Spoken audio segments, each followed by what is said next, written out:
I used to hate my pain, avoid the feelings like a winter rain. I'd run away, hiding the hurt with a drink or an angry word, until the day I could not deny the healing calling from deep inside. It was a love that was here to mend. My broken heart could be my friend. On the other side, I will rise above our mountains, here to climb. As I grow, I stumble and I fall, but I am grateful for it all. On the other side, there is peace beneath the pain, a tender tear that I can't explain, washing away the fearful wounds, bearing a light for my life to bloom. And on the other side, I will rise above the mountains I must climb. And as I grow, I stumble and I fall. I am grateful for it all. On the other side, on the other side, I live my dreams, finding joy, freeing me. On the other side, I will rise above our mountains, I will climb. And as I grow, I stumble and I fall, but I am grateful for it all. On the other side, on the other side, ooh, on the other side.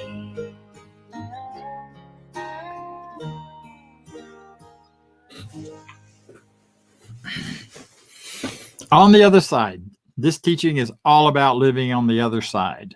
And we are on the other side of so many things as we welcome you today into the Center for Spiritual Living, Midtown. I'm here to remind you that such is the nature of life. All it asks and all it wants is the opportunity to appear. You are that opportunity, and so am I, and so it is. Life appears in us, as us, through us, and shows up in many, many ways. Today, we're going to be looking at one of those and talking about being pushed by our pain. Our theme for this month is a call, the soul's call, that something within us that transcends our personalities, that transcends our everyday stuff and thinking, and calls us to something greater. That leaves us so in much of our discontent, because our soul is longing for something greater, something more, something better, something more godlike. So I'm glad you're here with us, whoever you are, wherever you come from, whatever part of the world you're in. We have folks here, and we are talking to people all over the world. Very happy about that. Very happy that people are tuning in and finding value in what we're doing here. So whoever you are, welcome. I invite you to get comfortable wherever you're sitting, wherever you are, so that you can breathe deeply, so that you can feel what's going on in yourselves, and so that you can participate not only by listening and looking, but by going deeper in your own consciousness and listening and looking. What matters most is what's happening inside of each of us as we respond to these great ideas and great words and ideas of greater truth. And we respond to what it means to move to the other side. We are a center that welcomes all people from all backgrounds, from all styles, from all life choices and life givens. None of us choose what ethnicity we're born into, or where we show up, or what our genetic makeups are. And we welcome you and celebrate you, whoever you are, and whatever that may be, whatever religious path you're traveling, or whatever way in which you see and understand yourself as participating in life. So in that truth and in that knowing, I would like to remind you a little more of who we are and what we teach. And you can see this in our Declaration of Principles, which I'll share with you now. I believe in one God, one absolute power, and first cause to all things. I believe that this power is perfect love, and it creates out of desire to express love. I believe all thought is creative, and how I choose to think creates my personal experience. I believe in the unity of all life and the immortality of the individual soul forever unfolding. I believe in the eternal goodness, the eternal kindness, and the eternal givingness of God to all. And so it is. So at this time, we always introduce a practitioner to come forward. A practitioner is someone who is trained in this teaching, who knows how to use its principles for themselves or others, who is licensed because of the demonstration of what they have been able to participate in and accomplish in allowing Spirit to move through them on behalf of others. Now, every minister in religious science and Centers for Spiritual Living particularly are practitioners first.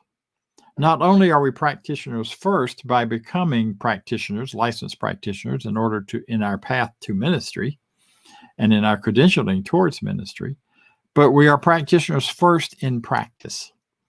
Because before I do anything or think anything or begin to even approach anything in terms of my role as a minister, it starts with recognizing the truth, with going beyond the appearances to the place beyond where there is a greater truth of life, and seeing life from the highest, most whole perspective possible, which is what a practitioner does. And in doing that, they can see your life and my life from that same perspective. So today I would like to share with you some thoughts about today's talk and some thoughts about this whole idea of push by pain. Ernest Holmes says that we are indeed in a world that gives us a whole lot of challenges. And there's sometimes folks say, well, why would God let this happen or God let that happen? And the answer from this teaching from our founder, Ernest Holmes, is that we are set free. We are set free to discover who we are, and we cannot discover who we are if we're sheltered from the very essence of that. I have a quote here for you from Dr. Holmes. Because you see, what he says is we must transcend the appearance, even though we admit the appearance as fact. We are not so cold or cold-blooded as to say to a person who is in pain that there is no such thing as pain. That's cold-blooded and brutal. We don't do that. We don't believe that. That is not our idea or our purpose. We admit the fact. The fact is there's pain. However, it is quite a different thing to admit that it's necessary. And that's what we're going to be talking about a little more later today. But for now, recognizing that this idea of our teaching sometimes being accused of being Pollyanna or bypass is one of the popular words right now for accusations, as if somehow looking to the positive, looking to the greater idea beyond, is bypassing the reality that pain is real and that is happening in your life. However, pain is not necessary. And when we look at that reality of the pain clearly enough and honestly enough, it can transform and begins to transform. But I'll hold that for later. So for right now, I'd like to invite you just to get comfortable. Think about something that's perhaps a source of pain in your life. Something that has been bugging you, or that you perhaps have carried for a long time, or perhaps is brand new, or perhaps is minor or major. I said to someone this week, the only thing that's major about pain is if it's happening to somebody else, which is kind of callous, and I don't really mean that. But I'm sorry, the only thing that's minor about pain. I said it backwards. But for right now, get an idea, a thought of something you would like to know better about, something you would like to see beyond the appearance of, to have revealed to you the greater truth behind it and the greater purpose in it showing up in your life. So I will do this in the first person, and I invite you to also take it for yourself in the first person. There is only one power, one infinite intelligence, one universal presence, and that presence some call God, some call spirit, some call life, some call infinite intelligence. None of the names fully grasp what it really is, because it is beyond. How do you name the infinite as any particular way? And so without a name and without holding it in a box, we recognize its presence. I take a breath and I release it, and I feel the presence of that light, that life within me. I feel myself as being larger than my physical body. I feel that expansion as I open to the awareness that I am far more than an individual expression or an individual bag of water and ego. That I am an individuated version of this infinite with all of its abilities and qualities, and available and present to me and through me to utilize and allow to flow. And so when I think my word or speak my word, I do so knowing that I am using this word as a power to create. Just as in the original creation stories, the word was spoken and creation happened. And so right here and right now, I choose to create a better idea. I look squarely at the things that are happening in my life that bring me pain. perhaps one particular pain. I look at the pain of isolation that we've all lived through, and I have certainly lived through in this last 15 months. And I choose to look beyond that into the deeper awareness that in that apparent outside-facing isolation, I have never been alone. I am always presenced by this infinite power, and I simply turn to that power now, recognizing my forever companion will never leave me, will never, ever abandon me in any way, shape, or form. So this one power, this light, this life brings to me a relief, a freedom. As I look into the pain, I look through the pain into the greater idea of truth. I look into the pain of relationships, into the truth of love as an eternal presence within me, not dependent on anyone else. As I look into the pain of poverty, I look into that with the clarity that poverty of mind is something I can control. And so I begin to create that mental idea of prosperity. I allowed a recognition that prosperity is abundant everywhere. I have a prosperity of cells in my body. I have a prosperity of air to breathe and thoughts to think. Millions of thoughts that run through all the time. I have a prosperity of care.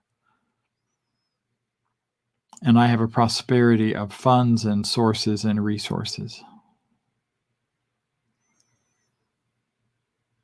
And I think of health and the pain of health, the pain of particular places in my body that may be uncomfortable or that are hurting.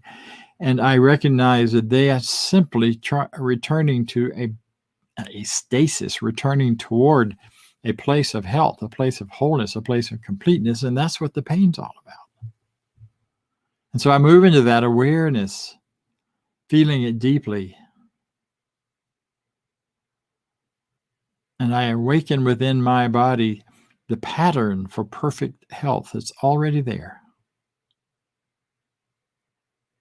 And I think of my work and the things that I do, and I think of the struggles around work that I may have. And I find that depth of recognition that I have such great gifts to give, and so do each of us. And work is simply the opportunity, the place, the way in which I give them. Because I have to give them, because it's my creative nature to do so. And so I get out of the way and I let Spirit simply move through me in expressing all of these greater ideas and greater truths, which simply allow me to breathe through the pain into something far greater. So I live my life in freedom. I live my life in joy. I live my life grateful in every situation. And in that, find such a relief and such a lightness and such a freedom of living. And so I step from this moment into the next and into the next, anticipating the great yet to be, the great next iteration of my life that is rich and free and powerful and according to my desire and my understanding and my intention for it. I'm grateful that I have within me this power. I'm grateful I have this ability. So in this gratitude, I can release this now. I can let it be.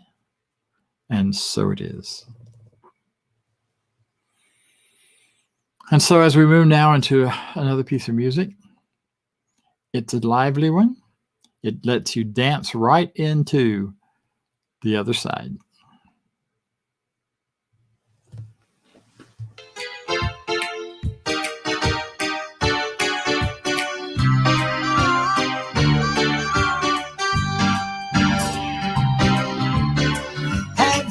Ever wondered why some men crawl while some men fly?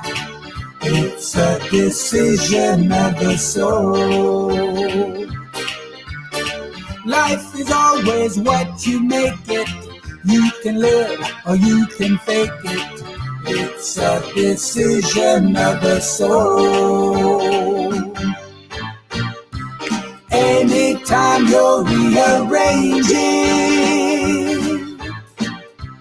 it's the soul that does the changing.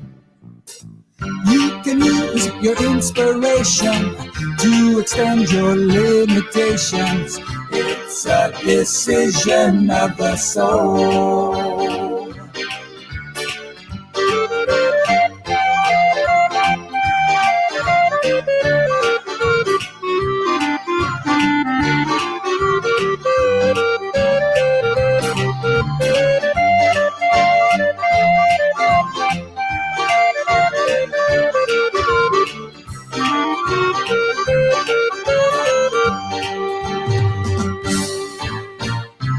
When your life is rearranging,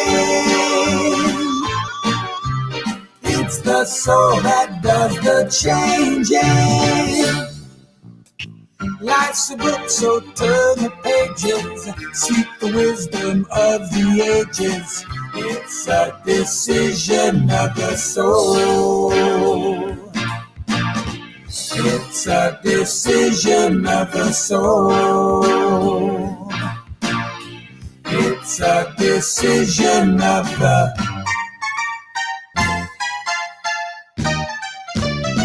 soul. Decision of the soul. I have a wonderful masseuse and body worker that I work with. She is a medical masseuse, so she does a very specific and intentional work on the various challenging areas of my body. Because, as you know, I've been around the sun a few times, and so that always comes with a certain amount of wear and tear, and so I go in and see her fairly regularly, and it hurts. It hurts. I tell her, I can't believe I'm paying you to hurt me like this. I also accuse her that we need to get her some black boots. Well, I won't go down that road any further. But anyway, you get the vision, you get the idea, and one of the things that she has taught me that has been a metaphor for all of the other areas and levels of pain in my life. But one of the things she taught me early on in working with her is that when she finds a sore spot and she starts sticking her thumb all the way through it, it feels like, and the pain goes through the roof, that I have two responses I can make. I can fight it and tense up and try to not let it hurt so much, which is my natural response, because nobody likes pain. We brace against it. We pull away from it. We push against it in so many different ways. And when I do that, and I do that still, it hurts worse. And because she doesn't let up. She's relentless that way. But the other choice is to try to relax, try to breathe into it, to try to allow myself to welcome the pain, because it's an indicator of where something is changing or needs to change or is about to change. And when I relax and breathe into that spot that she has set on fire with her massage, it's amazing sometimes to me how quickly I can go from intense pain into complete relief. And she swears she didn't move her thumb or stop squeezing anything quite as hard. It all happens inside of me. My pain is inside of me, not out there somewhere. Now I can give credit for it out there if I want to, and blame things from people and whatever, and I can always find a connection to something out there. I am this way because of. Or I can let the story go, and I can simply breathe into and lean into the pain. You know, and this is true whether I'm talking about loneliness, financial troubles, pain around the loss of someone, anxiety or depression, addictions, whatever the pain is that you're feeling and experiencing. So there's a kind of choosing to receive or accept the pain. Not that it's always going to be there, or not that you can accept it or resign yourself to it. That's different. This is about accepting and feeling into it and letting it be. Kind of like Holmes talks about, we in this teaching, we learn to look at any discordant fact clearly until we know better. And with pain, once you know better, once your body knows better. I mean, our bodies are amazing. These are these great indicators of what's happening in the consciousness fields around us and within us. They are great, like almost like antennas that can show us what's going on in our minds, what's going on in our hearts, what's going on in our relationships, what's going on in the world around us, because all of that is filtered through our consciousness into these physical expressions, which also then filter information back to us when we stop and listen to it and pay attention. I've spent the first 45, 50 years of my life living from here up. I didn't want to feel the rest of that stuff because it hurt, avoiding the pain. When I learned to feel down into myself and get connected with the rest of me, I discovered I had feet. It's amazing that I can actually feel. And a belly that could tell me when I'm hungry instead of just my mouth or my addictive drives. And I began to connect in life and in its flow in a very different way. See, pain serves us in some really, really interesting ways. In Peruvian culture, in the old Aztec, not Aztec, wrong group, Inca. The Inca people believe that there is no positive and negative energy. There's no positive and negative anything. There is only one direction and one truth and one power. And that moves, but it is sometimes light and free, and it's sometimes condensed and heavy. So they talk about heavy energy and light energy, for energy is always flowing in one direction. It's just how condensed it is. So in learning to hike in the mountains in Peru, they taught us to consciously imagine releasing our heavy energy, the heavy energy of fatigue, the heavy energy of pain in your legs and feet when you've walked more miles than you're accustomed to, and all of that kind of stuff, to just imagine releasing it into the earth, and Pachamama, Mother Earth, accepting that energy just like fertilizer and bringing it back to you as heightened energy, as light energy, as energy to take the next step. It was amazing what people could do, what I could do, what others could do that I traveled with in climbing places you never would have thought we could, and walking up and down mountains without stopping to take a lot of breaks, because we learned to work with releasing that heavy energy. But you got to feel it to know it in order to release it. So pain is like that fertilizer that just really gives us the stuff to show us where we are and where we're going and what we are. And that's one really powerful way to think about it. That pain that my therapist always pulls up is there because something isn't flowing right. Blood flow is slowed down. Some other energetic kind of flow is slowed down and getting plugged up.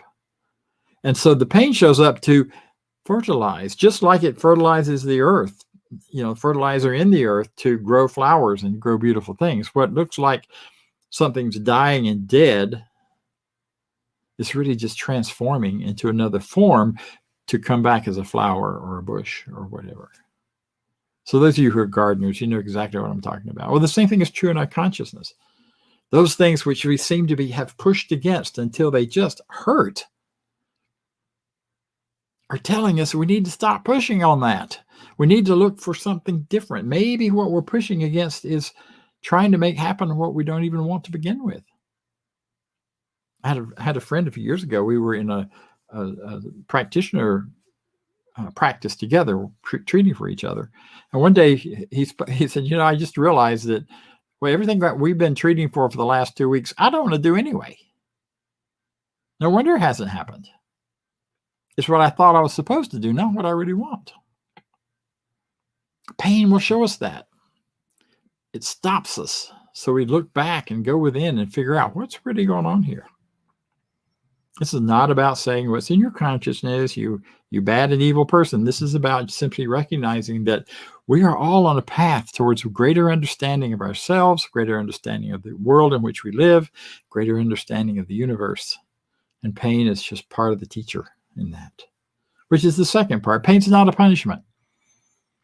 I mean, I sometimes think that. Sometimes I think my current pain is a punishment for all the misbehavior I did in the past. My teacher, Ernest Holmes, used to say that we spend the first half of our lives messing everything up and screwing it up so we have something to do in the last half of our lives fixing it. And I kind of felt like there was some truth in that.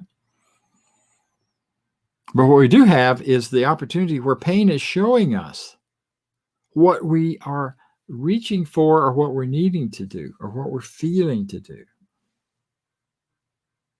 It's in calling us to a greater growth. Pain about relationships. A lot of pain about a relationship that's not working. Maybe calling you into a better relationship. Or calling you towards creating that relationship, transforming yourself in that relationship to create a better experience. Because you're in charge. You get to choose. You know, pain and prosperity. Who of us have not made some financial decisions we wish we hadn't at some point? And the pain of that guides us toward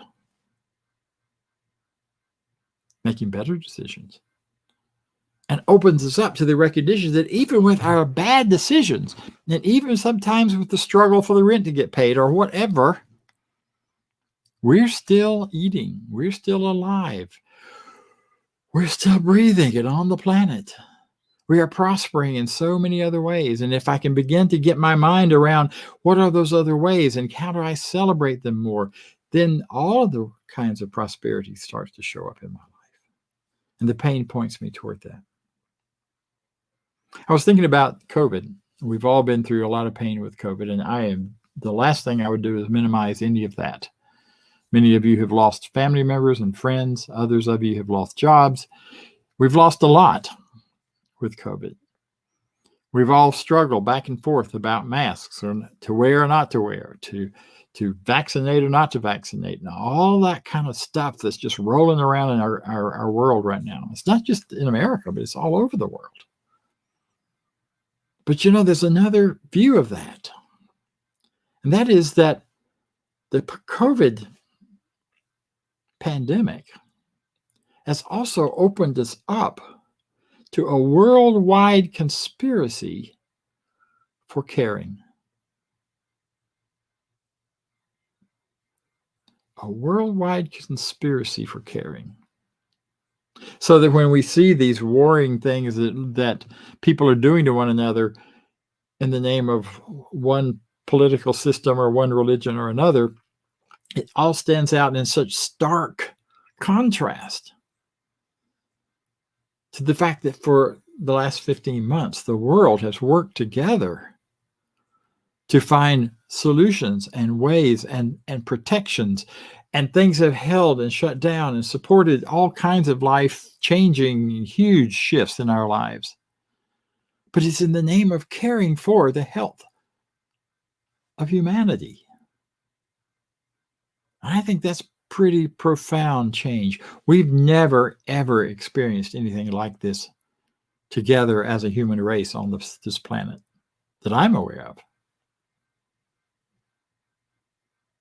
So pain is not punishment. Pain is a guidance and an opening to something greater. It's actually it's a pathway to a greater vision of who we are and what we're about and what being human really means. You know, the other half of this phrase that we started, that this talk is based on, pushed by pain, came from Michael Beckwith. At least that's where I heard it, that we as human beings are pushed by our pain until we are pulled by our vision. Pushed by our pain until we're pulled by our vision. Now, he doesn't say we're on this one track of being pushed by pain, and then we get off of that track, and then we go get over here and get pulled by our vision. It's the same path. The pain is the path to the vision. The pain is the path to what you want to be. I know that a large part of the reason I'm in ministry, a large part of the reason that I was a therapist for many years, was that I was pushed by the pain of dysfunction that I never understood, of pain that I didn't understand for a long time, of behaviors in my family and in my world. And I grew up in a really bullying culture. And all of that made no sense to me. And that pain drove me to understand and to learn and to love. And it became a vision of becoming a helping person, because if I could help myself and I could help others, then we could shift everything. And that was an evolving, awakening vision. It didn't start there, but I was always driven towards helping professions, toward ministry, towards some way to alleviate my pain and I was caught in the vision of how to do that, because I knew that God, spirit, power, on some intuitive level, was the answer to all of that. So our pain pushes us until the vision catches us. And that vision is the idea to replace the consciousness that creates the pain with a consciousness of freedom and power and health and joy. And that isn't a one-time do it and it's all over with thing. That's every day we shift and change, and every day we look at this and we move into that. We look at the small picture and we reach for the larger picture. It means renewing our commitment every day to a life well lived. To a life well lived for each of us individually and for those around us, our families, our communities, our loved ones.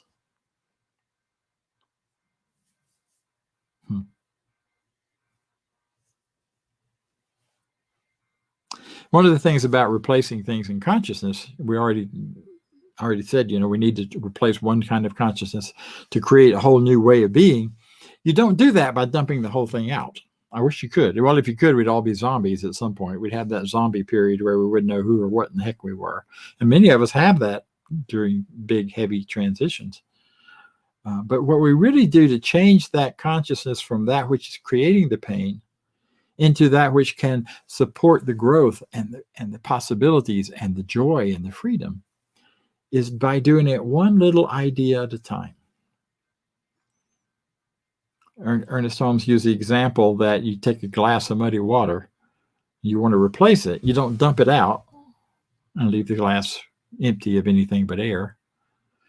But you take the muddy water and little by little, you start to drop into it drops of clean, clear, pure ideas, drops of truth, drops of love and compassion, drops that will gradually clear the water. Slower, but it maintains you as a being. And slower, as your consciousness clears, you find greater freedom of life, greater goodness, and more time living on the other side of the pain, whatever the pain is that may show up for you. 3 things you can do to help that along. Look for the qualities of spirit, the qualities of God that you hear about, we talk about, teach about. Look for those and see what seems most powerful in your life and what seems to be missing. And practice those which seem to be missing. Things like compassion or love or forgiveness. Things like empowerment. I can consciousness. You know the Henry Ford statement. Whether you think you can or you think you can't, you're right.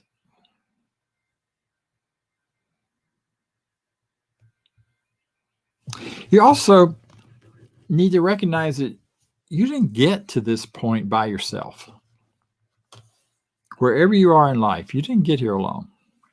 You were born into a relationship, however wonderful or dysfunctional that may have been. You are still living in a world of relationships. You're relating to people all around the planet.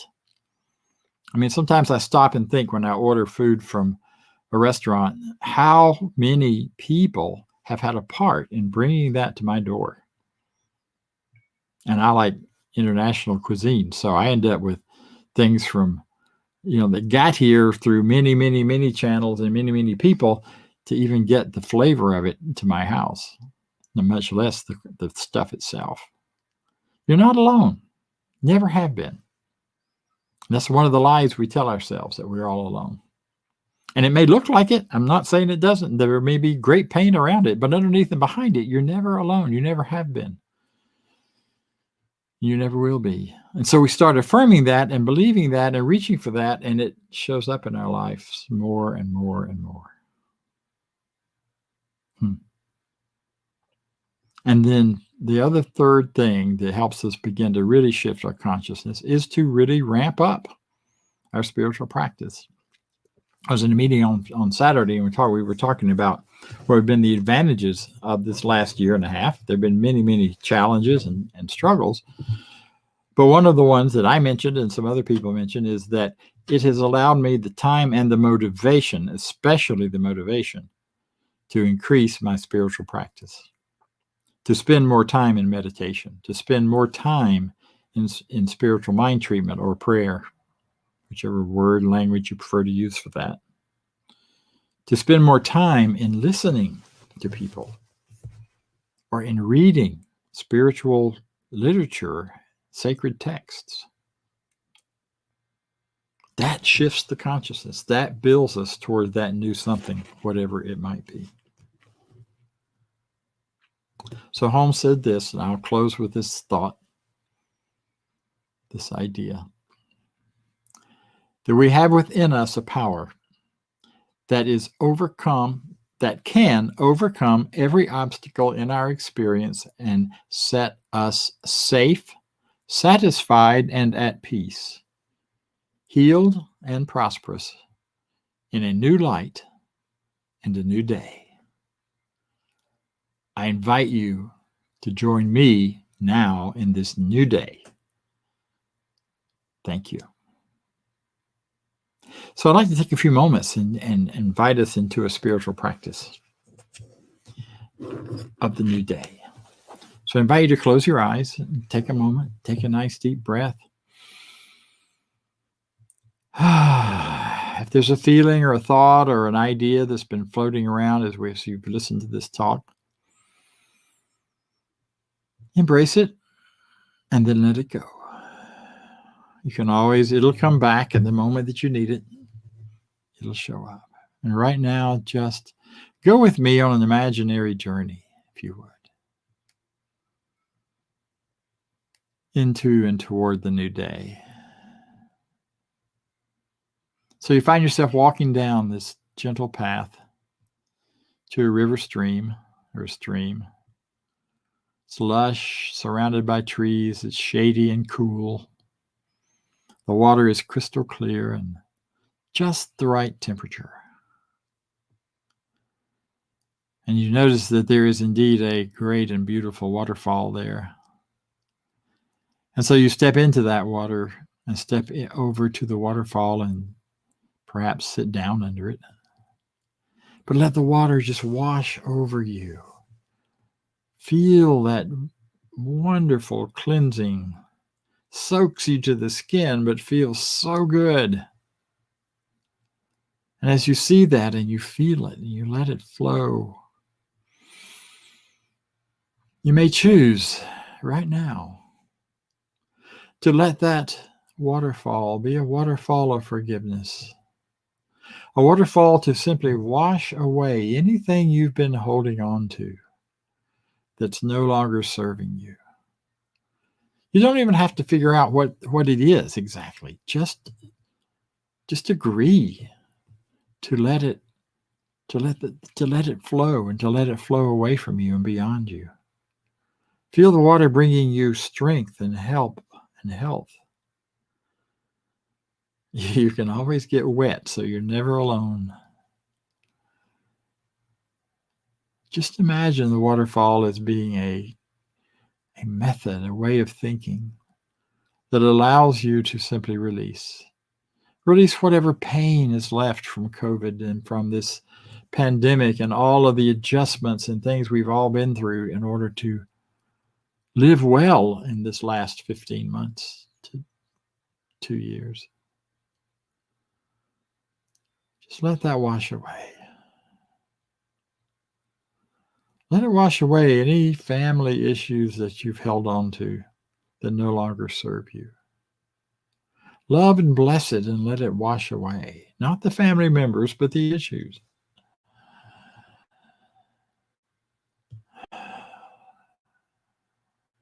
Anything else you're concerned or afraid about?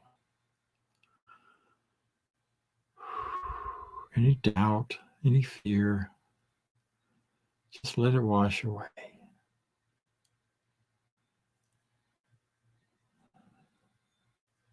This is a place you can return to anytime in your imagination, and you make it real. And as you prepare to step from under this wonderful flow of light and life and freedom and goodness and, yes, love,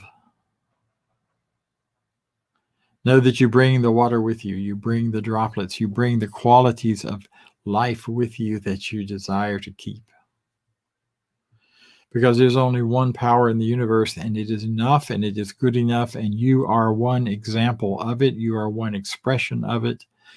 So using that power in the mind that you have, imagine that you bring with you all of the qualities that you wish to take into the next best version of your life.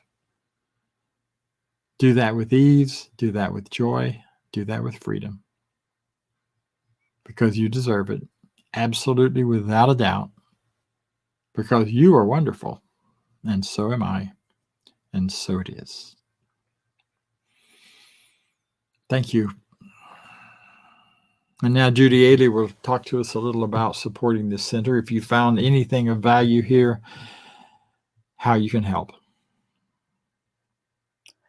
All right. Well, thank you, Dr. Bob, for that extraordinary talk.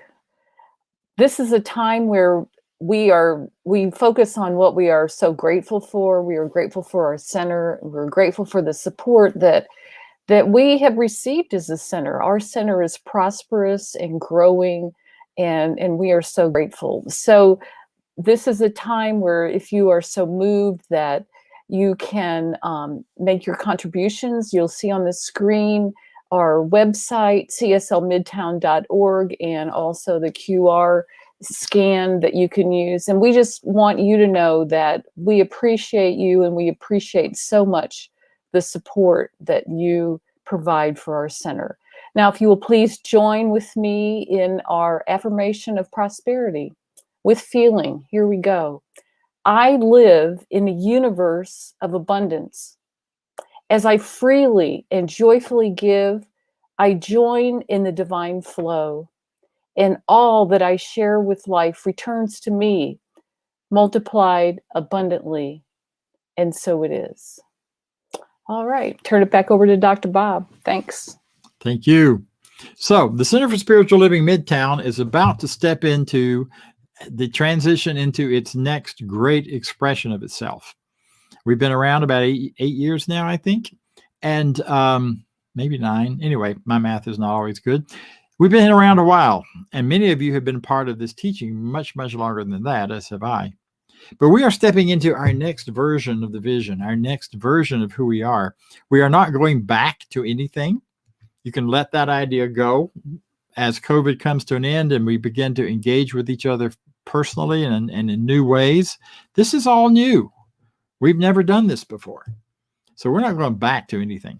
We're not going back to meeting. We're not going back to doing this or that. We're going forward into a new expression of the Center for Spiritual Living Midtown. We're going to do that by, at some point in the future, in the fairly near future, beginning to meet in person. There are going to be opportunities for that you'll be seeing announcements about and hearing about. There is a survey going out. Please fill it out, because the more information we have from you about what you're looking for, the better. The more informed decision our board can make and I can make in leading us into the next version of the vision. Now, we're going to continue on with our online work. That's not going to diminish in any way. We're not stepping back on that. We're stepping forward and hoping to and planning to take it into a greater expression as well. We're also going to in-person, which will be a combination of the two. And we're looking for all kinds of ways to do that. And we're looking for ideas. If you have them, we will welcome them. And we'll welcome hearing them. I'm not saying we'll do what you say, but we'll welcome hearing about them. So please fill out the survey. You will see it in a newsletter. You will also get it by mail. Do one or the other, whichever you're more comfortable with. If you prefer a piece of paper, you can check it off and mail it back to us. So we look forward to hearing from you and knowing about what's happening. We are in the theme of My Soul's Call. And next week, we're going to be doing, can we see the announcements, please? Thank you. So next week I will be speaking. It's a good thing I looked. I knew that already, actually. I'll lean into the discomfort, not just on the pain, but the discomfort. So we'll be digging a little more into what we talked about today and taking some more detail and work with that. Also, coming up this week, as every week on Zoom during the week, we have two events that are here to support you in living on the other side, in living into the new day, living into the new vision, living into the new idea of yourself in a greater and more powerful way. One of them is at noon Tuesday, which we call Spiritual Empowerment, which is an opportunity to come on Zoom with the same Zoom as here. You can find it on the website, all of that. And in that place and that time, we work with whatever your issues or your desires or your expressions are. We do treatment and we do conversation and we look at whatever good ideas pop up among us. And it's a really wonderful, supportive group of people that come together for that. And then on Wednesday evening at 7:00, during Wonderful Wednesdays, right now I'm doing a whole series on spiritual practice, because again, the way to shift our consciousness is through spiritual practice. And one of those this week we're going to look into is meditation. We will actually do some meditation.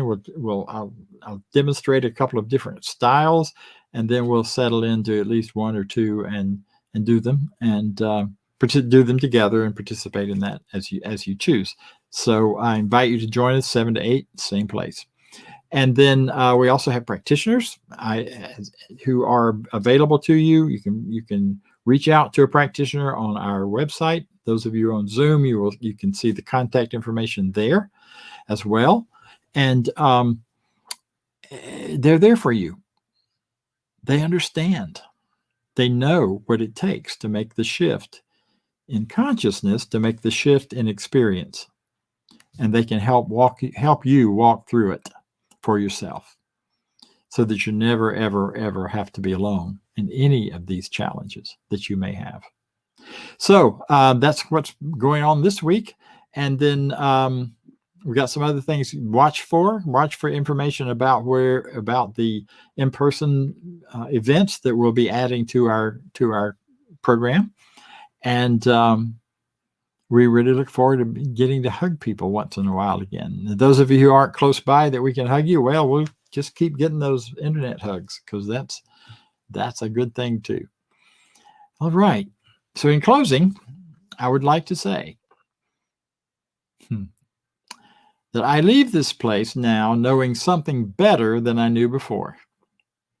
I go forth into the world with a heart full of love and a mind full of good sense. I look at the world in a greater way, knowing that I have within me everything I need to create a life I desire. I give thanks for this understanding, and I am grateful for the spirit of life that lives through me. And so it is. Thank you all. Join us, if you will, over on the Zoom link. We're going to be celebrating what month is this? June birthdays, and celebrating a little coffee and conversation together. So look forward to seeing you there. Thank you.